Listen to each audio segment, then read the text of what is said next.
Let me show you how easy it is to decorate a vintage cake. Hey you guys, I have another Christmas cake video for you this week. Decorating vintage style isn't as hard as you may think. I hope this video inspires you to try this timeless and charming style for the holiday season. So let's dive right into this tutorial. So I have 3 heart-shaped layers here, and I'm just going to stack and fill the layers, and then I'm going to do a crumb coat.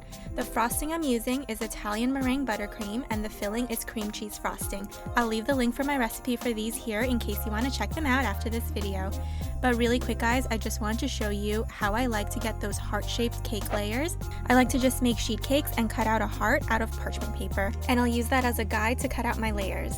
I like that I have more control on the actual shape of the heart using this method.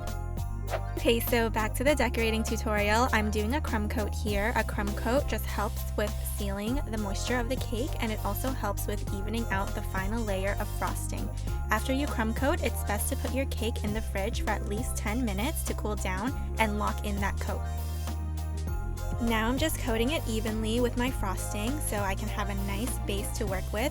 Since this is a small cake, I like to use my offset spatula first, then I'm going to go in with my cake scraper later to smooth out the frosting. After I'm happy with the coating, I'm going to put it in the fridge for another 10 minutes to harden the frosting a bit. Okay, so now it's time to decorate. I'm going to outline the edge with an open star tip. I'll leave the link for this one down below. You can see that as I pipe this, I'm sort of creating this wavy movement. Doing this gives it a really nice depth, movement, and design. Then I'm going to outline the bottom as well with the same piping tip.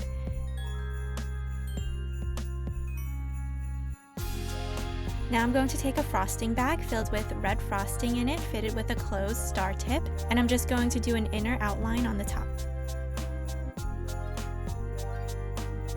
I'm changing the piping tip that's in the bag with the red frosting. I highly suggest you get a piping tip coupler for this type of vintage design so you can easily switch out the tips.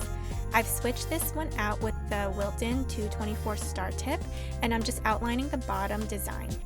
For this tip, I'm just squeezing the bag and quickly pulling away. So here I'm switching out the piping tip that was on the green frosting bag, and I'm replacing it with the Wilton number 18 open star tip, and I'm just creating another outline on top. And here I'm just creating another outline on the bottom, leaving a little space in between each star I pipe. I have a cookie cutter here that's about 2 inches in diameter, and I'm just using this to create marks that will serve as a guide for the dip design on the side that a lot of vintage style cakes have. So now that I have my guide, I'm going to take this petal piping tip number 124 by Avaesque, and I'm doing quick up and down movements as I turn the cake, following that outline I just created. Now I'm taking a tiny round piping tip, and I'm just following the ruffled design I just created, and I'm just going to do a second layer for this tip. So now I'm going to take an open star tip and create these small swirls where the ruffled dips connect to each other. And I've decided to take the small round piping tip again and create dots on the bottom just to make the bottom outline look a little more interesting, also creating dots underneath the swirls.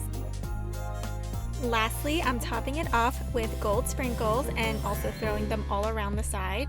You can add more festive sprinkles if you like, but I wanted to keep this one simple and highlight the vintage piping.